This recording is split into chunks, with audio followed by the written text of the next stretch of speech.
The numbers tell one story. The names tell another.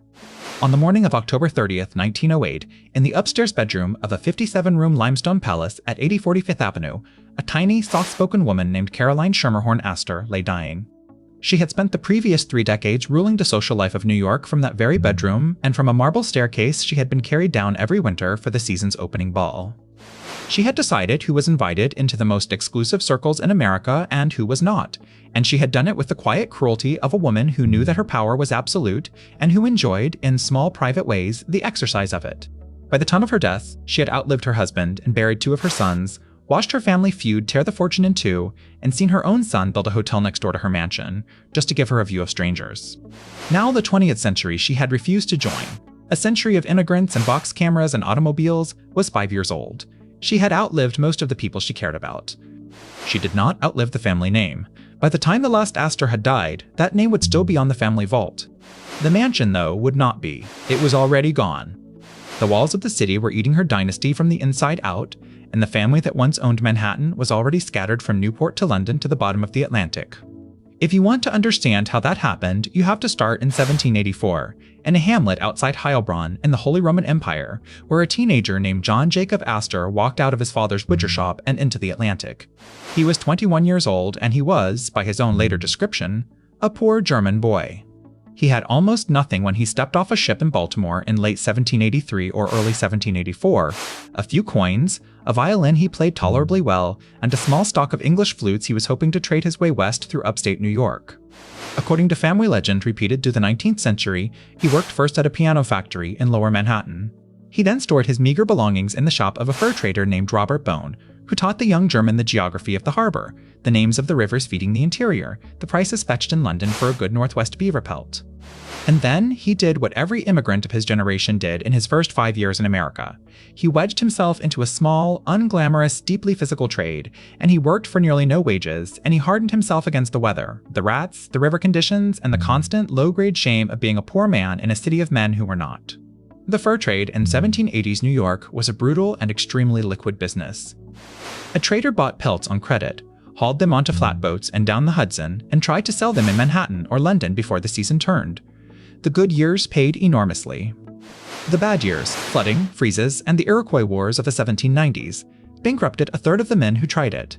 John Jacob Astor survived because he was more patient, more myopic, and a great deal more strategic than his competitors. He saw the trade as a system, not as a series of deals. He built a chain of posts on the Mohawk, on the Mississippi, on the Great Lakes. By 1808, he had reorganized everything into a single, near monopoly called the American Fur Company. By 1811, he had a Pacific Fur Company on the Oregon coast, an Asia trade arm that he ran out of a small office at his wharf on South Street, and partnerships that snaked from Canton to St. Louis. He also had a side business that polite biographies now skate past quickly and call exporting opium into China, because the East India Company's market had opened up after the Wars of 1799, and Astor did not see a moral distinction between exporting opium and exporting sealskins. He had, he believed, no children to read his obituary and judge him. But what he also did, and this is the act that built the family, was buy Manhattan real estate, not occasional buildings, but the entire block. From the 1820s onward, he set up a small office, kept a single ledger, and bought, lot by lot, the undervalued farm plots that were then selling at $1 to $4 a foot on what would become the densest real estate on Earth. He told a nephew that he could foresee, almost to the year, that downtown Manhattan's value would rise for centuries.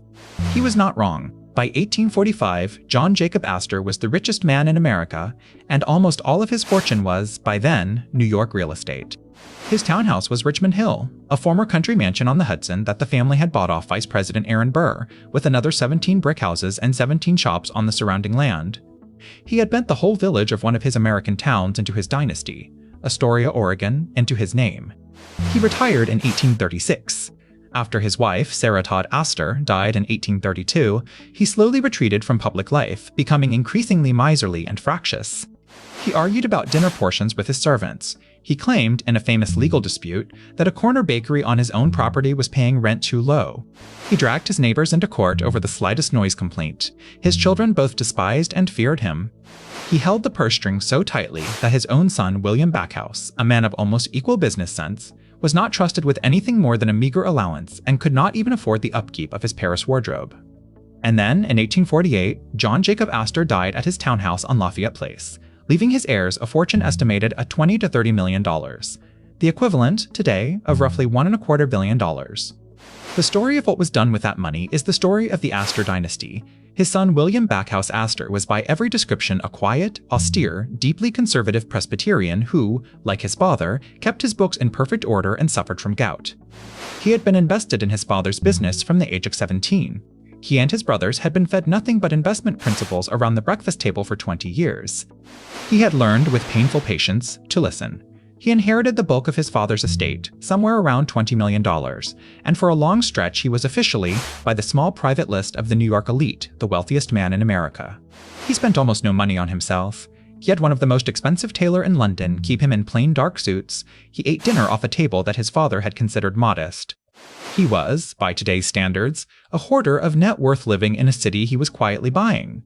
He owned, at his death in 1875, somewhere between 700 and 1,000 parcels of New York real estate, apartments, lots, tenements, townhouses, that brought in several $100,000 a year in rents. He had not commissioned a single new building in the family name. He had stacked Manhattan inside vaults and waited for the city to climb around it. William B. Astor's most important moves in this stretch were the two he made with his son. The first was to marry that son into the only family he considered suitable. Caroline Schermerhorn was the daughter of a wealthy New York merchant family, raised in a strict Dutch Reformed household in Rhinebeck, New York. She was quiet, dark-haired, opinionated. She had done what every old money daughter had to do, which was to wait, smile graciously, and look small at parties until the right man asked her to dance. William B. Astor Jr., or the son, as the family continued to call him, was a quiet, pallid, overweight man who became a USS. Congressman briefly, and was roundly considered to be a poor political performer. He and Caroline married and spent 41 years producing a small handful of heirs. Their most consequential inheritance dispute, however, would be with Caroline's own son, William Waldorf Astor, the first of the family's many cold-blooded scions. The other move William B. made was to keep the family name ahead of every fashionable technology of his era. He put money into telegraph lines and railroads and a few small hotels, none of which personality-wise overlapped with the august block-by-block charity of the family. The Dynasty, by mid-century, had become a kind of bored, ossified rental house, and then William Waldorf Astor became the heir apparent. He was not, at first, a natural rebel.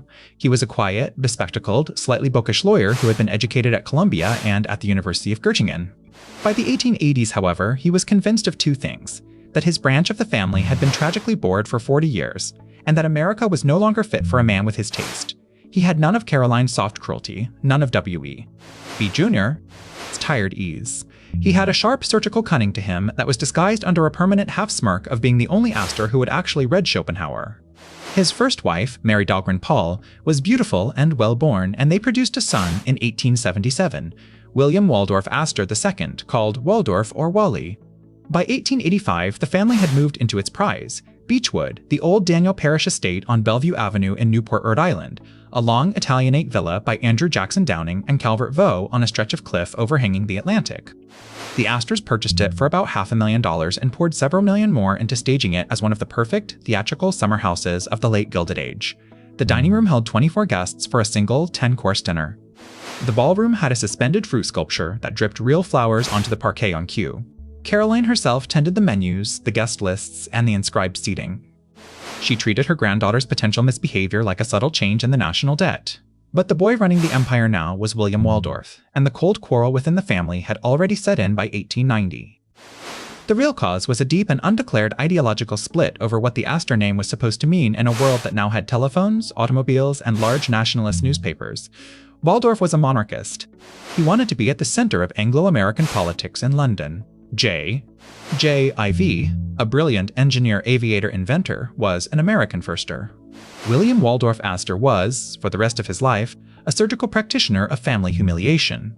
In 1893, he demolished his mother Caroline's Fifth Avenue mansion and replaced it with the Waldorf Hotel, then the tallest in New York, an outrage of a skyscraper right across the street from a rival aunt's brownstone. To him, this was amusing. To New York, it was indecent. To Caroline, it was the end. The feud reached, by 1897, into a stage of physical cannibalism when J.I.V., the new heir after his brother William Waldorf had, in 1897, accepted a seat in Parliament and moved permanently to England, finally pulled off the same trick from the other side.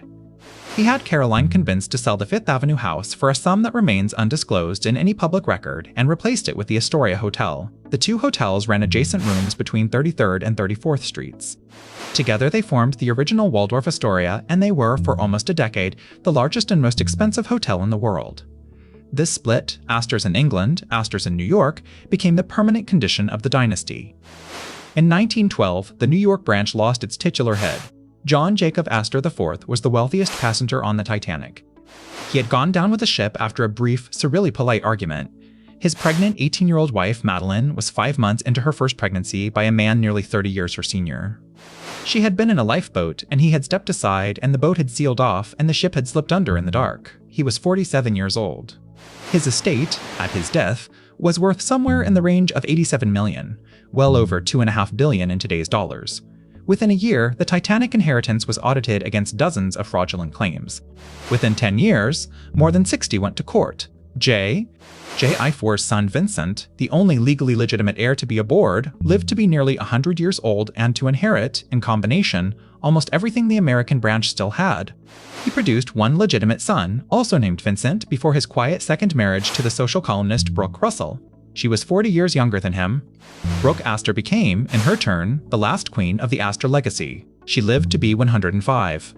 She donated hundreds of millions to the New York Public Library, the Brooklyn Botanic Garden, halfway houses, and dozens of other small, quiet charities. She was, in the late 1990s, the most prominent nonagenarian philanthropist in America. She won the Presidential Medal of Freedom in 1998. She did so from her bedroom in her apartment at 778 Park Avenue, the same apartment Vincent had bought, decorated by Elsie DeWolf, on the top of the building she occupied for 60 years.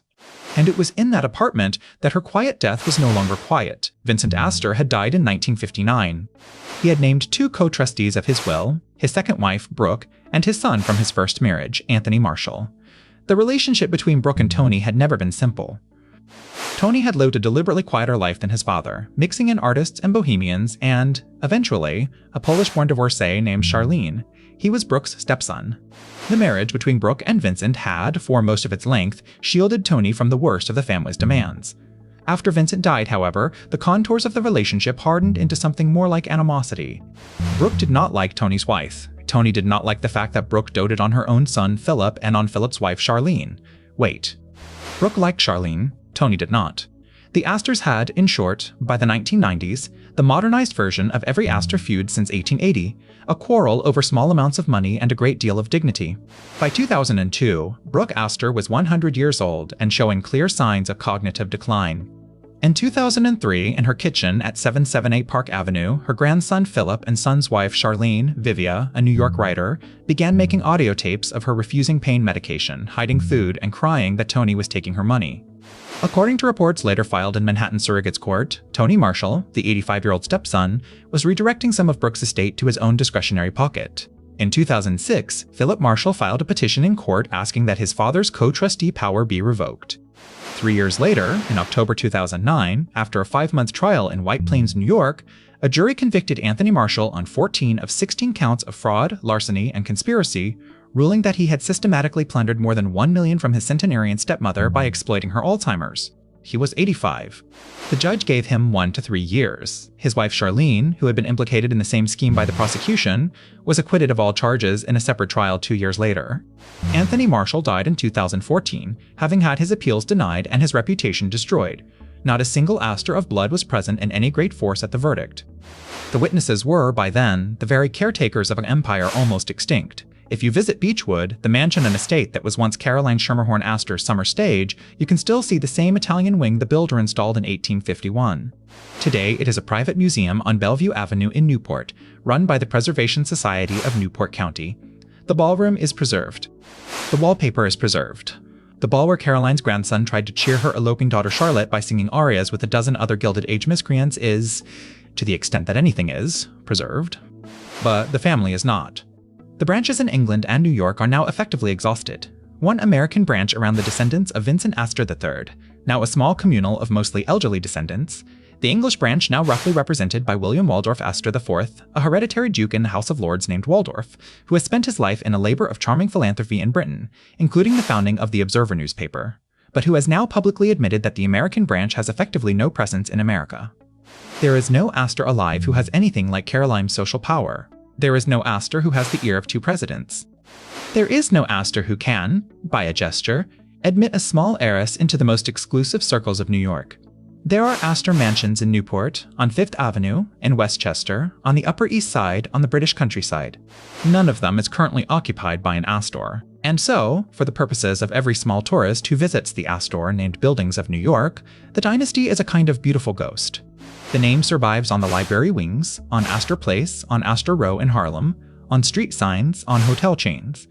The Waldorf Astoria lives as a franchise in Midtown, replaced and rebuilt and restored in 1929, then rebuilt and rebuilt in 1949, then converted to condominiums as the Astor brand continues. The remaining physical phalanx of the family is a real estate empire that still bears the name but no longer holds a single Astor family member within the corporate structure. The story of the Astors, then, is the story of almost every American dynasty. Not a single climactic tragedy, but a slow, dignified decay of family discipline. The slow fade of a kind of moral authority that requires a family to have a clear, shared purpose across multiple generations. From John Jacob Astor to John Jacob Astor IV was 4 generations in 28 years, and each generation's Astor inherited a fortune in land, more or less, and did not build a fortune. They held the empire as a trusteeship of ancient rents. J. I. the engineer, was the first Astor in a century to actually personally damn invent something he could be respected for. A turbo-electric generator, in fact, that was ahead of its time and that did earn him respect, and he died in the ocean before he could see it built. Anthony Marshall, the last of his line in America, was convicted in his late 80s by his own grandson of stealing from a 105-year-old woman in a Manhattan apartment decorated by her dead husband in 1935. If you think about the Astors from the point of view of someone who knew them, say John Jacob Astor IV, in the smoking lounge of the Titanic on the night of April 14, 1912, when he was, by every account, enjoying a routine late game of 3-card Monte with his friend Benjamin Guggenheim, you will see something he told an intimate. He was, for all the silver and chromium that would surround him in the morning papers, struck by the deep, recognizable feeling of a man about to outlive himself. He was 47, his father had died at 38, his great-grandfather at 85, his grandfather at 82. He had no natural son old enough to inherit a fortune from him. His firstborn from his current wife was in her womb. The Titanic represented, to him, almost a metaphysical event, a great, rhythmic, and different thing about to break his world into 2 phases named before and after. He died, and nothing was named after. His world, in a sense, was finished when that ship went down. The Manhattan mansion at 800 Fifth Avenue is gone. The Waldorf is a hotel franchise. The Astor Row in Harlem is a heritage site. Brooke Astor, the great-grandmother's old age, the final emblem of the dynasty's soft and gentle face, is buried at Woodlawn Cemetery in the Bronx under a marble angel. The Capitol sits in trusts and foundations that no Astor has directly controlled for over a century. What remains, today, is a kind of elegantly falling down shell. A dynasty that was, for 140 years, the most influential American family, the owners of the largest real estate portfolio in the country, the namesakes of one of the most prestigious hotels in the world, the donors of libraries and thousands of acres of urban land, and that is now, for all instinctive purposes, completely extinct in any meaningful sense of the word. And maybe that's the strange truth the Astor family can tell us. A dynasty, like a building, can be made by one brutally intelligent immigrant and his restless sons. But it can also be taken apart, quietly, slowly, generation by generation, in board meetings and over wills, and in the late-night decisions of its old men. Beechwood is still standing. The Waldorf is still raising flags. The Astor libraries are still open. But the man who built these things, the butcher's son from Heilbronn who flipped cults into Manhattan, would not recognize his descendants now. He would not recognize them because the descendants are not really there. The name is there. The bones are in Woodlawn. But the name, in a quiet, dignified American way, has stopped being the name of anyone anymore. And maybe that's the truth about every old money dynasty when we strip away the marble. We build these walled gardens to extend our name beyond ourselves. Sometimes the garden is so vast and aloof and well-fed that, when we die, there is no one left to inherit it. But a name, printed on 100 mansions and 13,000 civic signs, can still stand on its own long after the people who bore it have gone. It is a strange American epitaph, a family that ended itself but never quite fell.